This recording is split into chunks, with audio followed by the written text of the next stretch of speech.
Hello అందరికీ welcome back to my channel. నేనైతే ఇక్కడ 2 పెద్ద గోంగూరలను అయితే తీసుకున్నాను, 2 కట్టలు. దీని ఆకులన్నీ తీసేసి దీన్ని మంచిగా వాష్ చేసుకోవాలి, ఎందుకంటే దీంట్లో డస్ట్ అయితే చాలా ఉంటుంది. ఇంకా దీన్ని కడుక్కొని సైడ్కి పెట్టేసేయండి. దాని తర్వాత ఒక కడాయిలో ఆయిల్ వేసి దాంట్లో అయితే పచ్చిమిరపకాయలు అయితే వేసుకున్నాను. నాకు ఈ పచ్చిమిరపకాయలు ఘాటుగా ఉన్నాయి కాబట్టి కొన్ని పచ్చిమిరపకాయలు అయితే వేసుకున్నాను. మీరు కారం బట్టి వేసుకోండి.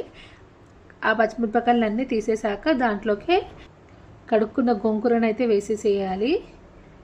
దీన్ని ఆ ఆయిల్లోనే మంచిగా ఫ్రై చేసుకోండి.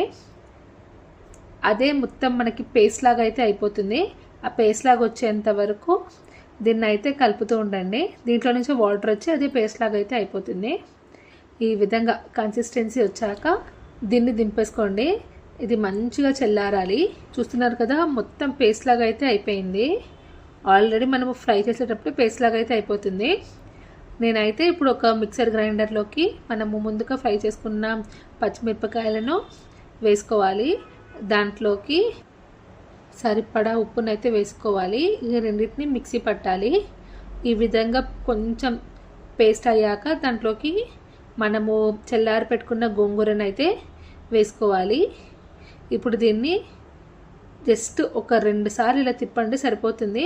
పేస్ట్ లాగా అయితే అయిపోతుంది. చూసారు కదా, ఈ విధంగా కన్సిస్టెన్సీ ఉంటే సరిపోతుంది. ఇప్పుడు దాన్ని పక్కన పెట్టేసి నేనైతే అదే కడాయిలోకి ఆయిల్ అయితే వేసుకోవాలి.